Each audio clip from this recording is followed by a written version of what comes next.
This video is based on the knowledge of the Hermetic tradition and the teachings of Hermes Trismegistus. Let's begin. The Kybalion is categorical in stating that everything you experience is, at the same time, real and unreal. Have you ever felt that, no matter how much you move forward, there seems to be an invisible layer of laws greater than yourself, governing each of your steps without you even realizing it? What if I told you that the greatest sages in history not only knew this, but also learned how to navigate this paradox of reality and illusion to achieve freedom, inner power, and serenity? Hermeticism teaches us that the universe is an infinite mind in manifestation. And this is not just a metaphor, it's literal and can be studied, practiced, and experienced. Today, with the lenses of modern science, quantum physics, deep psychology, neuroscience, we are beginning to see that the ancients were right. But there's a problem. Many interpret these profound truths in a superficial way. Many enter a psychological process of denial and think that simply knowing the world is an illusion is enough to transcend suffering. Others get trapped at the opposite extreme. They live as if everything were absolute and inescapable, stuck in circumstances like puppets, disregarding their ability to create new causes and thus build new effects. Today, we are going to dive into the heart of these controversial issues, those that, even after centuries, are still misunderstood. I will explain the divine paradox, the real nature of the universal laws, and the true role of alchemical transmutation in our practical lives. If you're interested in deep self-knowledge, emotional mastery, spiritual growth, and want to apply the Hermetic tradition in a simple way to transform your reality, stay with me until the end. My name is Noah, and this is the Hermes Code channel. Take a moment to like the video and share it with others who are also seeking this kind of wisdom. At the end, leave a comment sharing your thoughts on the topic, and subscribe to the channel. Your participation is the energy that keeps this flame alive. From now on, I ask you to pay close attention, so you don't miss any details and are left with no doubts about this topic. Now, let's dive together into the divine paradox and the Hermetic perspective on it. Hermes Trismegistus taught us that reality is like a veil. Sometimes it appears to our eyes as solid, concrete, undeniable. Other times it reveals itself as mist, a dream, a projection. This is the essence of the so-called divine paradox, which arises directly from the principle of polarity. To us, the universe seems absolutely real. We touch, feel, suffer, and celebrate the things of the world as if they were permanent. However, in the eyes of the All, this supreme intelligence, the entire universe is like a vivid dream, a mental manifestation, a cosmic theater of vibrant energy. Here comes the first shock. Knowing this, as a matter of common sense, we must consider the universe as simultaneously existing and non-existing. It seems illogical at first, but when we look at modern science, especially quantum physics, we see that matter, at its deepest level, is merely energy vibrating in patterns. What appears solid and real is, in fact, empty space filled with invisible fields of force. In other words, the universe is real for our relative experience, but in absolute terms, it is impermanent, transitory, and mutable. The Eastern traditions already knew this very well and considered only that which could never change to be truly real. And according to Hermetic teachings, only the All, being of absolute nature, is permanent and unchanging, because there is nothing outside of it. This understanding should not lead us to escape or deny the world, nor should it lead us to think that we are insignificant in the face of life. On the contrary, Hermes teaches that the things on the same level as our relative reality are challenges and experiences that must be conquered. Ignoring them is like trying to cross a river by denying the existence of water. You don't reach the other side, you drown. The trap arises when a beginner student of Hermeticism, upon realizing that the world is illusory, begins to despise concrete experiences and wants to live only in the metaphysical realm. Thinking this way, they start acting as if they could ignore the laws that govern their own plane of existence, and this only brings suffering and frustration. Knowing that the universe is transient does not cancel the need to live with responsibility, purpose, and honor. It's like the wise man who, knowing the body is made of atoms in constant transformation, still eats, exercises, and takes care of his health. The wise do not live in extremes. On the contrary, they reconcile paradoxes. Because, for the body, reality is concrete, just as, for the mind, reality is transient. If we ignore this duality, we fall into dangerous extremes. On one side, the arrogance of denying everything as illusion and living recklessly. On the other, the blind attachment that traps us in the suffering of impermanence. The Hermetic secret lies in reconciling the opposites, as the Kybalion teaches about the need to recognize the relativity of the world without dismissing its importance in our evolutionary journey. That's why, in Hermeticism, we say, mind in the stars, feet on the ground. Without developing the ability to maintain a systemic view of the world and of our own lives, it becomes very difficult to take meaningful steps in building our own reality, and that's what many seekers don't understand, ending up stuck along the way. Hermes reminds us, to manage all areas of our life, we must consider the world as unreal, but live as if each act were eternal. And in a certain sense, each act does end up being eternal, because as we will see in upcoming videos about the principle of causality, everything we do here and now generates causes for future effects. Are you starting to understand the power of this knowledge?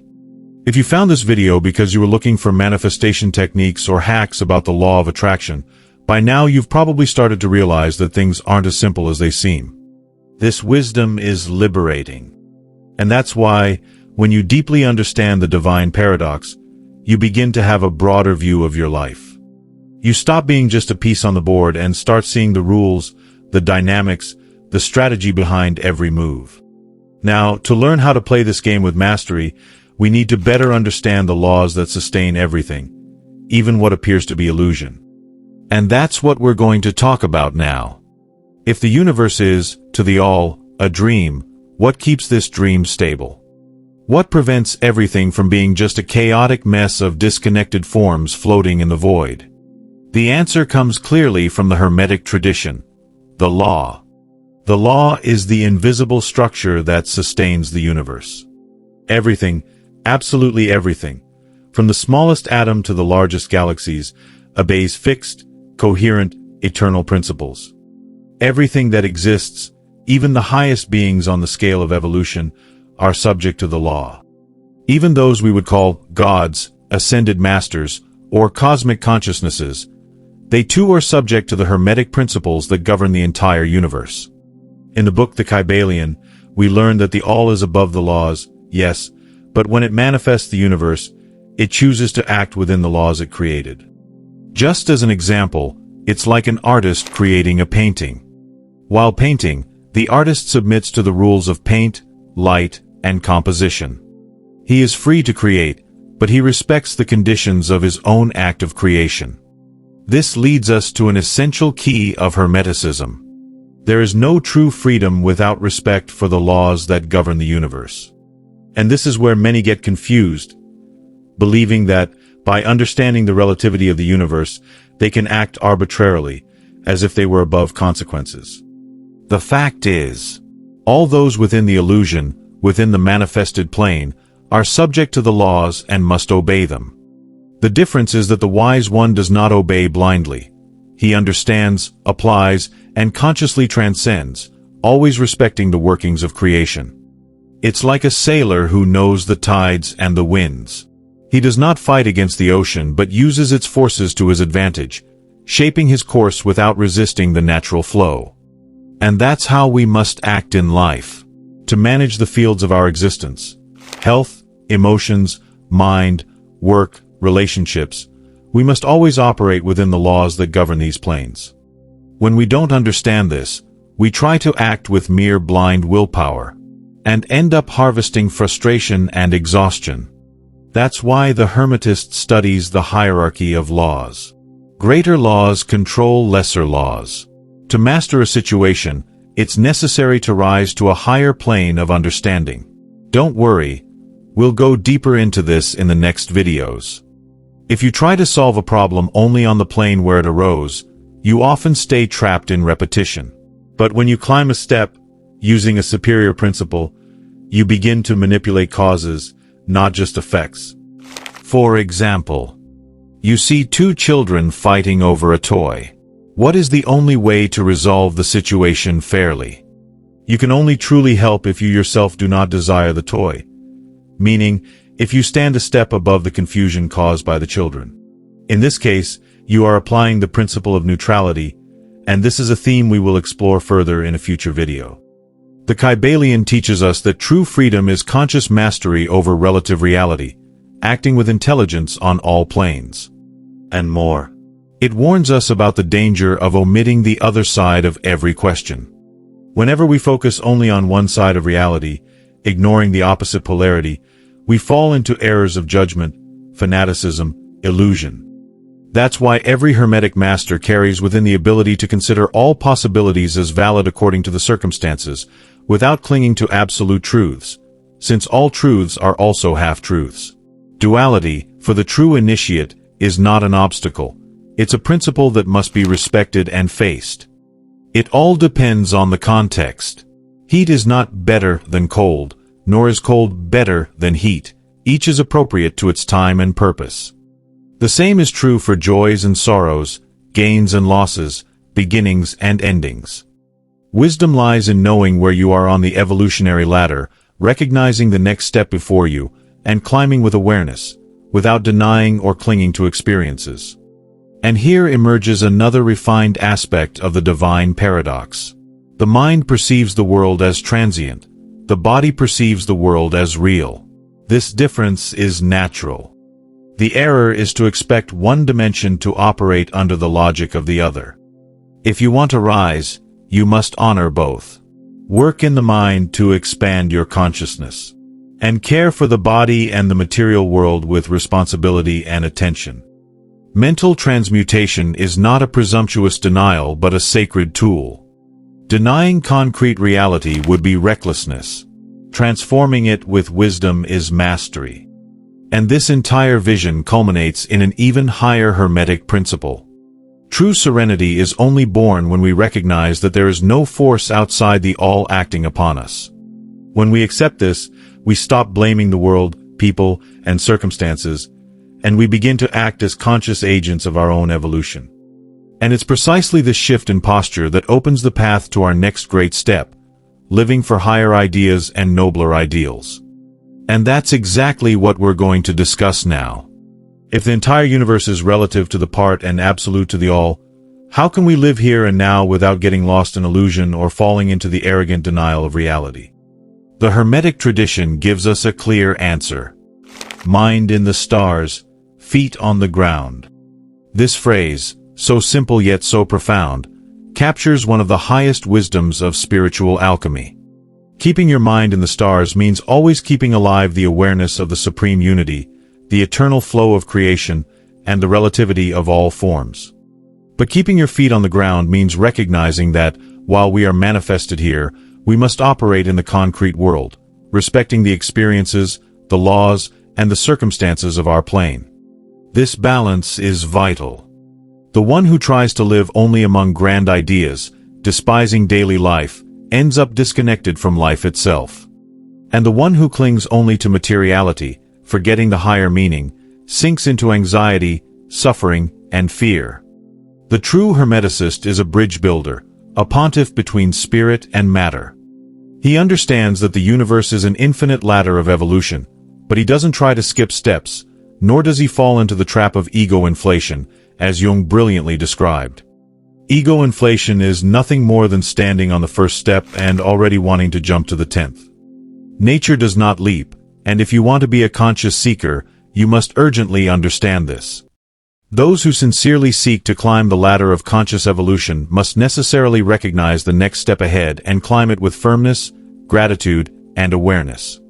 This is called living the laws consciously, and it is the true occupation of the wise man. We are not here to deny the universe. We are here to live within it with mastery. We are here to transmute, to elevate, to purify. We are here to replace the lower with the higher, without destroying the foundation that supports our existence. The good karma we build, both in the energetic and material planes, is deeply tied to the respect we show toward things and the generosity we practice with others. The one who sees the world as a passing illusion but despises others' experiences, feelings, and achievements has not yet understood the true Hermetic essence. Knowing the world is relative does not mean despising it. It means living here as someone who recognizes that everything passes, and yet still cares, honors, and cultivates. It's like a flower that blooms in the morning and withers at sunset. Its beauty is fleeting, but it is no less sacred for that. The true alchemist does not destroy the vessel just because he knows the wine is more important. He honors the vessel, because he understands it is through it that spirit manifests. And thus, the Hermetic master develops a serenity that is like a rock standing firm in the midst of a storm. He does not beg external forces to change what happens. He recognizes that everything that happens is part of the dance of the laws, and that his mission is to learn to dance with them, not against them. If you believe in a supreme being, let me give you a piece of advice. Do not ask him to suspend the consequences of your actions. Instead, ask for clarity, strength, and wisdom to face the consequences with dignity. This way, you harmonize with the all, not just with the fleeting desires of your ego. And this deep alignment brings a peace that cannot be shaken by external circumstances. That's why, in Hermeticism, living as much as possible for higher ideas and ideals is not an escape, it's an act of courage. The master knows he cannot change the past, nor control the future, but he can choose, right now, to live aligned with the highest truth he knows. And little by little, this transforms the reality around him. To transmute, in the Hermetic sense, is like lighting a torch in the middle of the darkness. It's not about denying the night, but about bringing light to it, illuminating each step along the way. This is the real path. To recognize the illusion, to respect the experience, to live by applying the laws, and to climb, step by step, as far as our feet and our consciousness can reach. And as Hermes himself reminds us, the all is mind, the universe is mental. Thus, everything we create within ourselves echoes in the very structure of reality. Therefore, I invite you. If this content resonated with you, like it, share it, comment below with the insight that touched you the most, and subscribe to the channel for more deep teachings on Hermeticism and inner alchemy. Remember, every small gesture is a seed planted in the universal mind. What you plant today, you will harvest tomorrow, here and beyond. As we walk through the labyrinth of Hermetic ideas, a quiet certainty begins to bloom within us. We are not here to overcome illusion by force, nor to deny it with arrogance. We are here to understand it, to love it, and through it, to rise. The divine paradox, that the universe is both real and unreal, is not a riddle to be solved by an anxious mind, but a mystery to be contemplated by an awakened soul. The deeper we go within ourselves, the deeper the universe reveals itself around us. And in that silent depth, we realize, we are not victims of the laws, we are a living part of them. The structure of the universe is made of principles, and our true freedom is born when we choose to act in harmony with those principles rather than fighting against them. Thus, the true master does not deny the step he is on. He steps firmly, honors the ladder, and climbs. The true master does not despise the body, the emotions, or daily life. He uses them as sacred instruments, knowing that behind every atom of matter vibrates the spirit of the all. The mind sees the world as transient. The body feels it as real. And both are right, each at its own proper level of consciousness. Wisdom lies in uniting both perceptions and walking with serenity. The all is beyond space, time, and laws. But when it manifests, it respects the very laws it created. In the same way, when we recognize our divine spark, we must not act with arrogance, but with reverence for life, responsibility for our actions, and generosity toward all beings. True transmutation is not about destroying the world around us, it is about illuminating it with our consciousness. And that's why every small choice, every gesture, every word, every elevated thought, is a silent offering to the infinite. You are already part of this all. You already carry the eternal spark within you. Now you just need to remember, apply, and live it. Step by step, day by day, working, studying, and helping others. And if you feel this light could touch other souls, share this video. The more awakened minds, the stronger the invisible current that uplifts the world. And never forget, the entire universe is mental. And everything you cultivate within yourself, sooner or later, shapes the reality outside you. Thank you for your attention, and until our next meeting.